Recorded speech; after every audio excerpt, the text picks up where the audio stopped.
Love this podcast? Support this show through the Acast supporter feature. It's up to you how much you give, and there's no regular commitment. Just hit the link in the show description to support now. Do you think you need to go again before I end up podcast? You've started, haven't you? I have started. She's been in the loop. These marriages are not perfect, but all in all, they seem to work. Marriage is an institution for grown-ups. It's like a love-hate relationship. There are no bosses in a modern marriage. He knows he's lucky to have a wife. Hello, everybody. It's Simon and Laura here. Hello, Laura. Hi. Saying that like we've not been together all day. Hi, it's great to bump into you in the studio for episode 10, double figures. Ooh, That's pretty good, isn't it? Yeah. Considering our first podcast, Fantasy Reboot, took us about 8 months to record, and we got 13 episodes out of it. Yeah. We've done 10 We're doing all right. in about half a month. And we're still friends. Barely. That could all change in today's episode. Lots to talk about. I read a really interesting thing. Listen to this. With the pandemic, podcasters have replaced real-life friends. According to The Guardian, the voices we hear on podcasts are filling the void where real-life friends used to be. It's called parasocial interaction, a term coined in 1956 by sociologists. What do you think of that? There are a lot of podcasts out there now. Do you feel like they're your friends? Is there any regular ones you listen to? I don't know if I have had that with podcasts yet. I get it with certain radio shows. Yeah, well, that's the same thing. I think you have obviously experienced that because you've had listeners that have listened to you for years and years and years, and their children have grown up with you. So I think you've experienced it from both sides. It's ironic with me, though, because I don't want any friends. And everybody thinks they're my friend when they meet me. Yeah, but everyone thinks that you're like Friendly. Mr. Sociable. They have no idea. And then when someone goes, hey, and you're like, yep, what? I got this through the pandemic. Obviously, I had you, my family, my kids. Yeah. But my other friends were the people on the podcast. I did a lot of walking last year, extreme amounts of walking. I listened to so many podcasts and people, Adam Buxton, Yeah. Joe Wilkinson, David Earl, Adam and Louis Theroux. Yeah. I actually switched from listening to music when I was running to listening to podcasts. Yeah. So it's great little facts, isn't it? Mm-hmm. To start the show. Yeah. Got another one for you. Something we talked about previously. I was asking if you've ever accidentally sent a text to someone that was meant for your partner. 52% of people who replied to the survey said yes, they have. I reckon it's higher. Do you think people are not being honest? Yeah, well, I think plenty of people have done the accidental one, definitely. Yeah. Definitely. I'm sure I've sent the love you to the wrong person before. That's not so bad. Oh, you want about the naughty pictures? If a picture gets sent, how do you reel that one back in? Never done that. Oh, yeah, I don't think I've done that. And another one that we talked about, I am always scared. I asked you on the would you rather have 5 minutes every time or 5 hours every time? Yeah. Mummy and daddy time we were talking about. Yeah. You said 5 hours every time. I think we both said 5 hours. 71% of people said they'd rather have the 5 minutes. I So don't more people went for believe 5 that. minutes. Are they all saying they're too busy to do it? And it was a lot of women as well. I'd say a majority of people who answered were women. Yeah, most of them just want to get it over and done with. We were talking about COVID jab reactions. Mm-hmm. People have different reactions depending on the jab they've had, Pfizer, AstraZeneca, whatever. I've got one today. We're still suffering a bit from our second injection. Yeah. Mega sweats wherever we go. Oh, it's horrid. And I don't want to do this because this is becoming a very scatological podcast where every time we're talking about body burps or toilet action. So just very quickly, in as few words as possible, what is your COVID reaction? Oh, today I've been on the toilet rather a lot and I'm currently drinking peppermint tea to calm my stomach. Oh, what tea have I got? Oh, you've got lemon and ginger. Lemon and ginger today. Side effects, Zion Sakira says, first jab of Pfizer, heaviness and weird pain at the point of jab, bearable. Weariness, lethargic and sleepy the next day. The worst was the headache. I'm used to insane headaches, but this was the worst by far. And nothing I did helped. Had to just wait it out, and it did go away after 24 hours. Heard the second jab has worse side effects. Also, body felt insanely heated up post the jab for about 24 hours. Mm-hmm. So we're a few days in now, still got it. Yeah, the headache. I've heard the headache thing for some people, even when they've had actual COVID as well, can be a real bad thing. I've had a few headaches. Nikita Malley Craig on Insta says, body aches like can't move, fever, migraines and sickness. Simone says, I didn't sleep for days. I eventually had to take a day off school as I had about 8 hours sleep over the week. Horrendous. And then Wadres World on Insta says, sleepy, exhausted, bit of brain fog. And Sean has replied, that's the standard day for 7 to 10 years going through the menopause. I was going to say, for some of these sound like they've either had too much wine or just life stress. So, yeah, we're still going through it a bit, aren't we? Yeah, but I feel like we've whinged a bit. Not whinging, just saying. Yeah. So, hey, we've got the vibe, we've got the feeling, haven't we? Yeah, but you've got to go and do it still. Now, the next thing I want to talk about is I've invented a phrase for middle-aged people. Okay, are we classed as middle-aged? We're middle-aged. Oh, I'm definitely. You are. I mean, I think I might be quite past middle-aged, but I don't know. Yeah, you're middle-aged. You're in your 40s. Well, you don't... Stop living the dream. Get a grip. So I've invented a new phrase for the middle-aged, right? Yeah. Because I was texting a friend of ours the other day. He asked me if he'd been watching something on the telly. And I said, we went to bed at 9 o'clock. Yeah. And in brackets, I put middle-aged midnight. So I think I've invented middle-aged midnight. Yeah. Midnight is obviously something to be attained as a teenager. I stayed up till midnight the other night. As you start getting a bit older, I mean, in your 20s, you stay up way past midnight. Sometimes you dance all night. But once you're in your 30s, once you start heading towards your 40s, and for some people in this room, as you approach 50, middle-aged midnight shifts. Yeah, and you know what? Now I wake up at midnight thinking it's morning. Like, yeah. Yeah. So what time would you say is middle-aged midnight? I'm going to do a survey on this. I'm going to ask people. Probably sort of 9:30ish. 9:30, middle-aged midnight. And I know I've spoken to other mums that have said, oh gosh, I'm in bed by 8:30. 10's the cut-off. Yeah. I mean, if you're messaging me and you message after 9, my phone's got, you can put the do not disturb on your phone. Yeah. I think mine's set for about 9 o'clock. Is it? Yeah. Well, who's contacting you after 9 o'clock? I mean, I'm not a fireman. Oh, some of these WhatsApp groups, some of these school WhatsApp groups. Well, I'm not in them, am I? No, yeah, but one of us has to be. I've had the work one on mute since WhatsApp began. Oh, they are so annoying. Now, I look at it all the time because in case my bosses are listening and I know stuff gets posted in there, I constantly check it, but I don't want it buzzing because people I work with, none of them have got kids, so they can go out at night. They're not on middle-aged midnight. Oh, it's so annoying. You get things like, is it PE tomorrow? Ugh. And you're like 2 terms in, and this is like an 11 o'clock text. So annoying. Oh, so annoying. I've got one. What? Okay, so the other night, I fancied some crisps. So I said, we need to get some evening crisps in. Again, another great... And I think this is another middle-aged phrase. Yeah. I don't think anybody throughout their life discerns between day crisps and evening crisps. I make a lot of lunch boxes. Yeah. And that's day crisps. Yeah, they're day crisps, the singular packets. But then I would class evening crisps as the ones you get out when you have people around for evenings, or when you're sat with your family watching a film, or watching... Yeah, a different class of crisps. Yeah. So it's the big bag. It's ones that everybody likes that you kind of want to just keep munching on. A ruffle. A ruffle, yeah. Are they the ones that are zigzagged? Yeah, the little bumpy ones. That's an evening crisp. That is definitely an evening crisp. I'd even say, like... Cheetos, puffer crisp, what them puffer ones? Cheese puffs? Yeah. Are they day crisps? You're a cheese puff. A bit of it. Is that a day crisp or an evening crisp, the cheese puff? Now, I think a lot of people are going to say they're kids' crisps. Funyuns? Funyuns day crisps or evening crisps?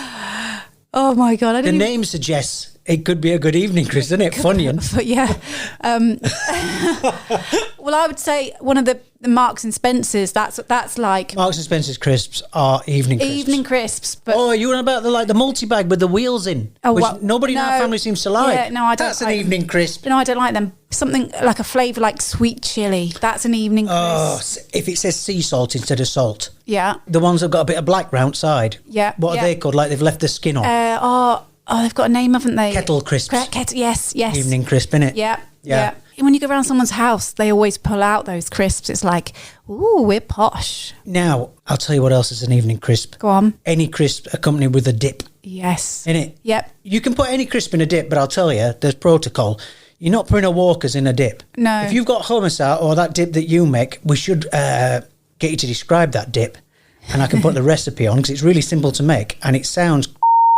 Yeah. It's one of the greatest things you'll ever have on your table as a dip. So do you want to describe it? Well, I've got a couple, haven't I? Go on then.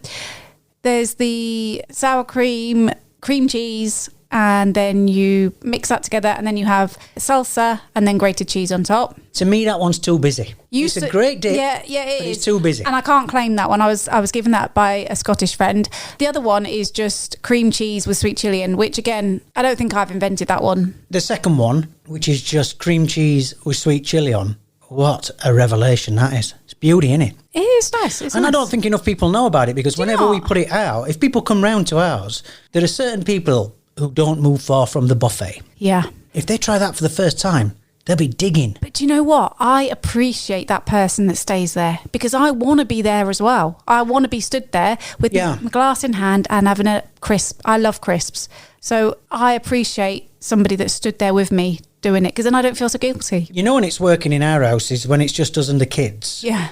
You put a bowl of crisps down. Yeah. You go to the fridge to get drinks, and you'll come back, and it's like when you chuck a handful of breadcrumbs at the seaside or in Trafalgar Square. The kids are just like, and it's gone. See, but I've had to start putting 2 out because I feel guilty that there were the bowls too far to the left. Or this could lead on to secret cupboard talk, which I think we'll do in another episode about the secret cupboard. It might come up. It might come up today. So shall we move on? Have we got anything else for this bit? Tell us what is your evening crisp? I'd like to know. Get in touch, husbandandwifepod@gmail.com, or I'll put it on my Instagram. Or some dip recommendations. At Catboy92. The link will be in the description of the podcast as usual. If you've got your own dip, signature dip. Yes. Nothing like a signature dip coming out, is there? No, definitely I'd never had either of them, what you said. And I'm a dip fanatic.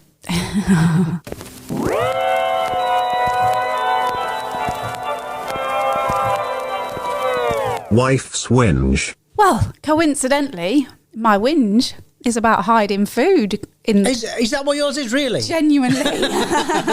I know him so well. So in the house, we all have our food favourites. Mine is salt and vinegar hula hoops. I was doing that thing where we'd buy a multi-pack of them, and I would put some in what I would call the box that everyone's allowed to touch. Right, people won't believe this.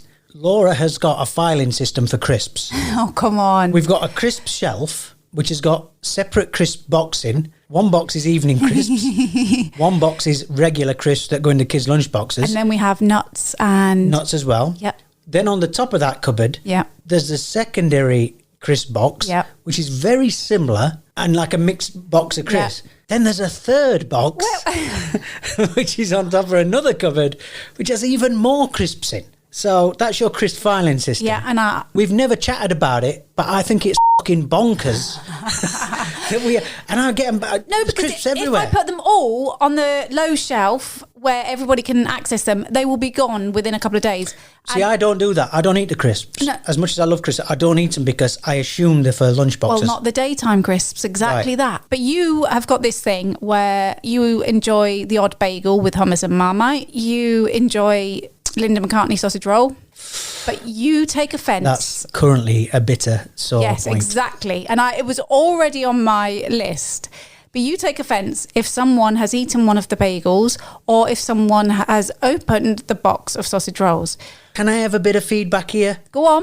We buy kid-specific cereals and crisps and food. The kids eat chocolate for breakfast. They have that. There's a cereal called Crave, and most adults won't know what this is.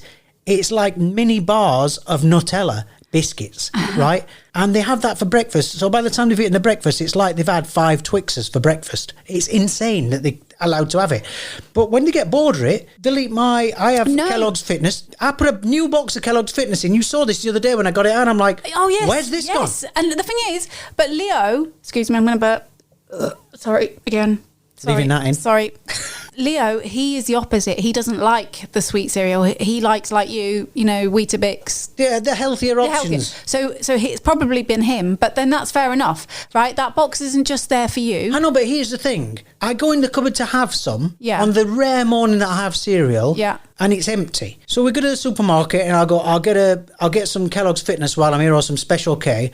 I put it in. We only went shopping like the end of last week, and I put my hand in to get it. You were in the kitchen, And it always the fucking crumbs in the bottom. Who is it? My cereal. Yeah, but that's a full box that's gone. We don't work in an office where you have to put your name on the cereal. We're a family, so anybody can eat that cereal. Well, I'll tell you something now. There's a Twix in the fridge that Leo got as a graduate. That's a gift. No. That's a totally different rule. So if I get somebody to buy me cereal as a gift, then you're not allowed to touch it? Yeah. That's a totally different rule. You know that. No, it's not. I'm going to eat that Twix when I get back in the house. Right now, the kids are stood in the kitchen. They were like, oh, what shall I have for lunch? And I said to them, oh, there's a box of Linda McCartney sausage rolls. And they love them as much as you do. And then I knew it. You walked in the kitchen, you went, oh, you're having the sausage rolls? How dare you have my sausage rolls? Too right.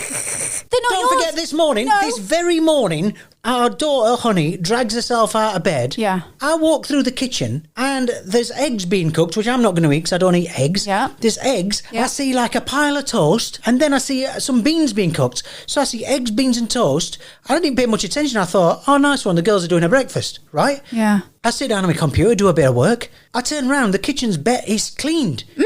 And I said to you, where's the beans gone? Oh, Honey's had the beans. And I'm like, and the eggs? Yeah, Betsy's had the eggs. So everyone's had breakfast like that. Not a thought for if I wanted any breakfast. Now, like you said on the last podcast about making a cup of tea, right? I didn't make myself any. Nobody offered. And if I go in that kitchen, by the way, and make myself anything and don't offer Honey, I'm making some beans on toast. Do you want some beans on toast? Well, Honey made her own and I made Betsy's. I didn't make any first of all, myself. it's not economically sound to keep banging things in microwave and banging things on oven. We need to all make one breakfast together. Like you said, it's not a shared house writing your name on stuff. Why aren't we making one breakfast as a family? And what you're hearing here, this is called hanger. Because I've watched you all eat breakfast and I haven't. Bloody annoying. So, back to your point. So just, Chill about the food. It's family food. It's not your food. Unless it's a gift. Okay. So what I'm going to do is I'm going to take people to the supermarket. I'm going to give them money. I'm going to go, this is what I want. Can you just buy it and write to Simon on it? That's how I'm doing my shopping from now on. When the Deliveroo guy, what's it called now? There's a thing out here called now or Kibson's. Is that classed as a gift because somebody's brought it for you? You know when on the thing when you can leave a message on the thing? Yeah. Yeah, it's a gift to Simon. Right, if anyone's feeling sorry for Simon right now, please send him. Don't send me stuff because the auditors will be on me from work.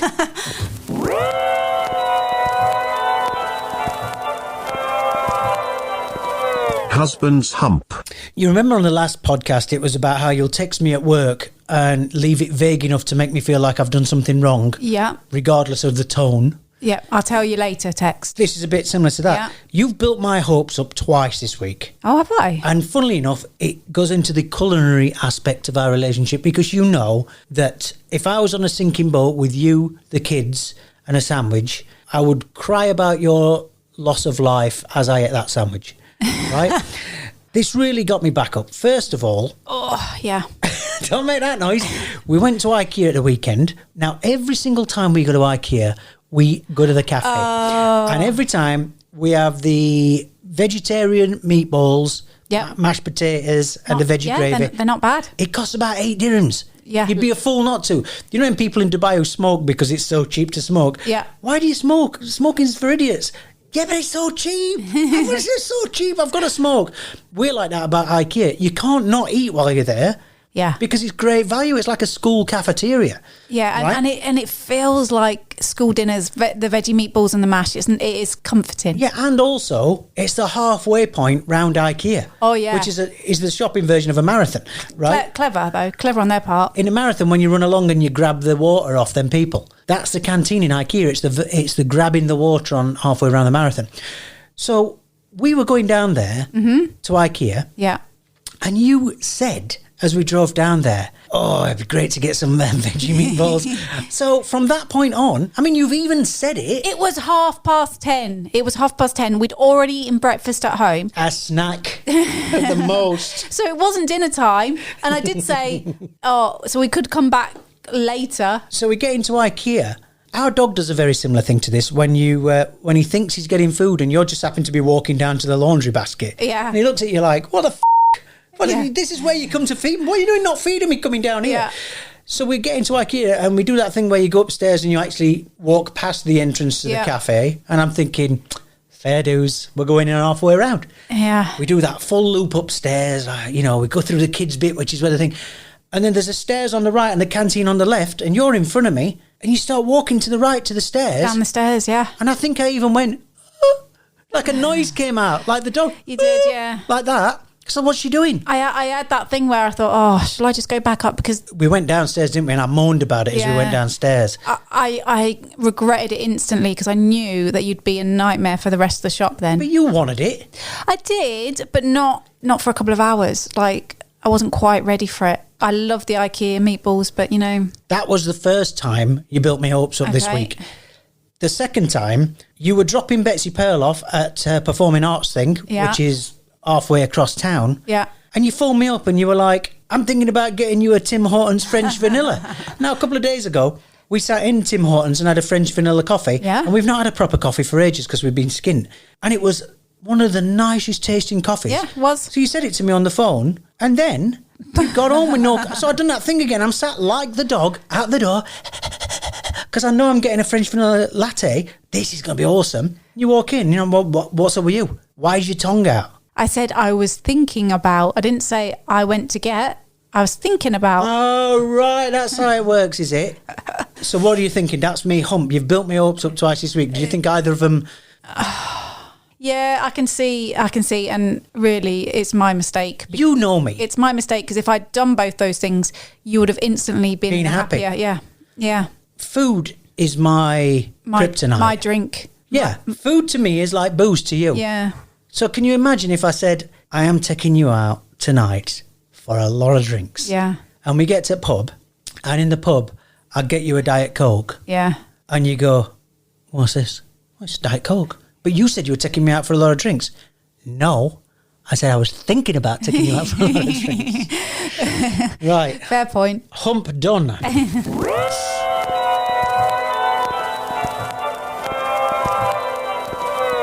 Would you rather?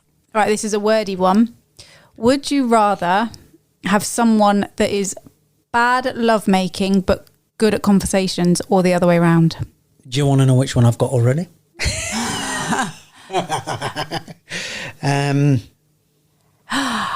I thought I knew your answer for this one. Well, I'll tell you. Go on. I would take the good at conversation, I thought so. but bad in the bedroom. And I'll tell you why. Because, You can sort yourself out. no, I wasn't going to go down that route. Let's try and keep it PG. I would say the difference between a good and bad conversation, and here's the thing, right? We are going to be having conversations every day for the rest of our life. Yeah. The other thing, not so much. Let's be honest. come No, I on mean now. it. No, I don't mean that. It's regular, but yes, fine, regular. It is going to obviously get less as you get older and differ, but it's going to be less. Yeah. But here's the other thing. On the scale of where a good conversation and a bad conversation is, a bad conversation is absolutely awful. Yeah. Whereas the other thing, even the worst incarnation of it, Yeah. Yeah. still all right. Yeah. The very worst is still all right. Yeah. Well, see, we chat all the time. I think we find it really Yeah. easy to talk to each other. So Imagine, the exquisite pain of being sat with somebody who you've got nothing in common with and nothing that to is talk the to. worst when you're with somebody Yeah. and then I think it's in the dictionary under team meetings. no, but when you're racking your brains for something to Yeah. say, that's the worst. Yeah. Yeah, no, I think I'd agree. And the other thing is, with the other thing, if it's bad and you can laugh it off, it's fine. But for the record, I would say ours is good. Both conversation and the other thing. Yeah, I'm happy. I'm keeping that recording for the times that she says it isn't.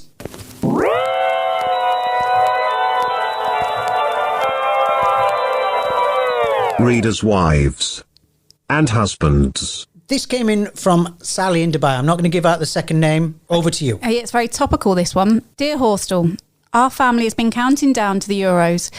It's not that we're into football so much, but what with COVID, we've been using anything as a chance to have a little excitement in the house. This weekend, the Euros finally arrived, and my husband said, as the first match was on too late for the kids, that he was going to go to the pub to watch it. Ooh. Oh, yeah.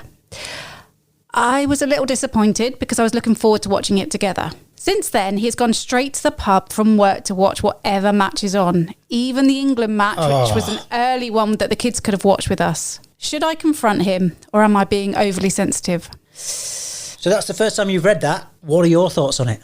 I think he's being selfish straight away. We try and do anything you can turn into a family event. We try to make into a family event, don't we? I think because I've always been into football, I love a sporting event. So I'm against that thing of that's a man's thing to go and do down the pub with his mates. I'm not into that. You've made me go. We were out with Matt Letitia, weren't we? The ex-Southampton player. Yeah. He was over here for some golf and a bit of recording. And he's a fan of the older Dubai Saints that meet at Barasti. So we went down to Barasti. Yeah. And I was the odd one out. Yeah, I would say you're, in terms of the bloke who likes football and house. And I have been tempted to go and watch more matches down there with the Barasti team. I'd be all right about that. I don't know if I can be bothered. I know with it. you would be fine with it. But again, I like doing that with you. You know, like Honey, she quite likes watching, especially the England matches. She's quite into that. We've had some absolutely mad ones over the years at World Cups. I mean, I went to a World Cup years ago and it was brill, but we've hosted quite a few World Cup events in Dubai at certain bars and things like that. We've had some mad times. Before I gave up drinking, we've had some proper banging nights and some really disappointment nights because we're England fans. I think I'm past that. Going out to watch it? Or I think if England got through to the final, I'd like to take the kids to watch it somewhere and let them be in that atmosphere, because there is absolutely, I know it's sports fans worldwide, but there is something exquisite about, like the last World Cup, when England get near to winning something. The trouble is there's not many places that will let the kids in because it gets quite... Yeah, but I love that.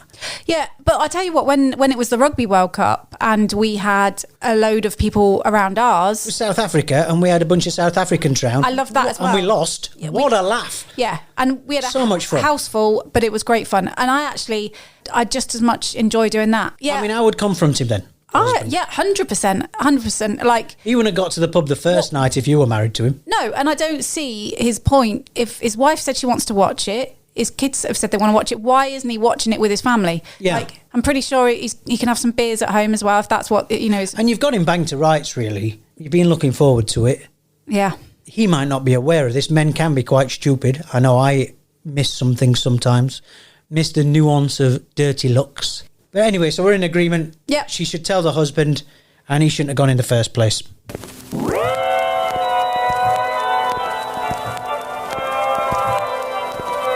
Recommendations. New in the cinemas this week actually comes out today on the launch of this podcast. The Wednesday is In the Heights.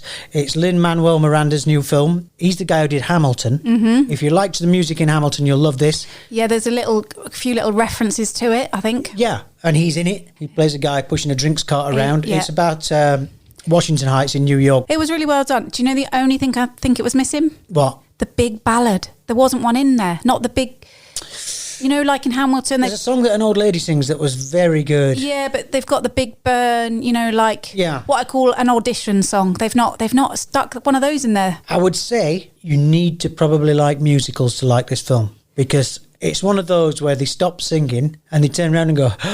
and then another song comes on. It's non-stop singing. So it's got a great story. Jimmy Smits, he's great in it. Remember him from LA Law? He's fantastic. Oh, that's where he's from. Yeah, he's brilliant.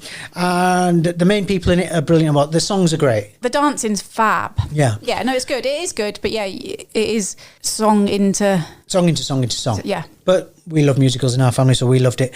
Another one, which I think you can watch on streaming, is called Riders of Justice. It's a Danish film. We watched it on the back of Mads Mikkelsen being in Another Round, the Oscar-winning film from this year about him and his friends drinking. This one stars man crush Mads Mikkelsen again, and he's a serving soldier whose wife is killed back home in Denmark. So along with sort of three misfit nerds... He wants to find out why. Now, it's a really funny film. It's really violent, but it's got a much deeper message in it about fate and coincidence. It was clever in that way. Really clever. I've had a few moments like that myself, you know, where you think, well, if they hadn't done that, then that wouldn't have happened. That's what it's all about. Yeah. Really clever film. It's Danish. It's subtitled. I don't know if this is even going to go on general release. And oh, really? Yeah, I've not seen it anywhere. Yeah. So you might have to dig it out on the streaming services. It's called Riders of Justice. It's well worth a couple of hours of your time. Yeah, really liked it. You will it. not come away disappointed. Yeah. Recommend it to a friend of ours. He's been texting me all morning about it. Absolutely loved it.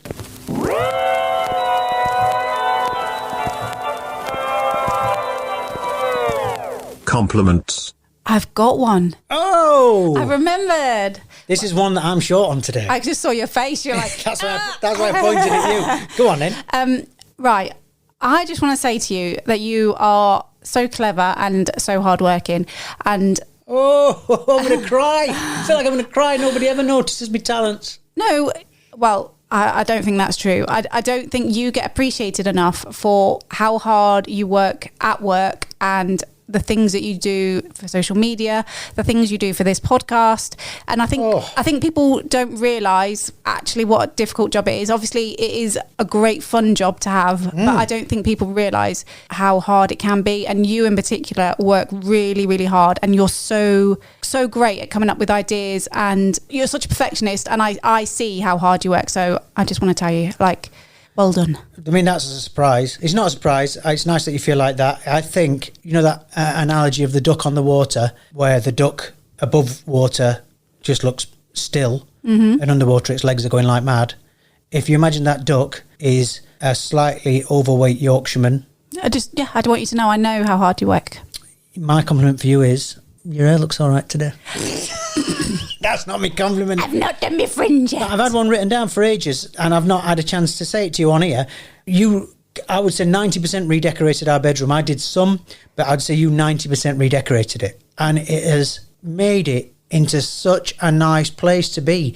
Because our problem is we've got 3 kids, so every square inch of this house is full of stuff. Desks, gadget, guitar amps, guitars, a stormtrooper. We have got so much daft stuff in this house. Mm-hmm. We were laid in bed one night and I just said, I'm sick of this bedroom. It's not... Whenever you see a bedroom on telly or whenever you look in a magazine, the bedroom doesn't have all this stuff in it. Yeah, they say a bedroom should be have that calming feel and feel like that you've gone into that room to relax. And literally from that evening that I said that, I would say within 4 days, the bedroom was painted top to bottom. And I'm talking about furniture painted, stripped down, all sorts of stuff. But you did 90% of it. And every night I get in bed with a smile on my face. Oh.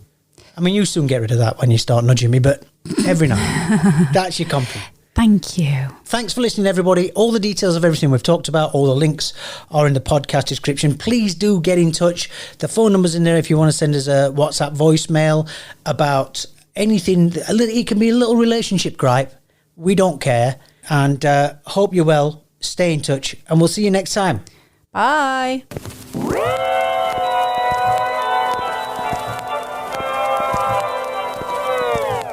The end.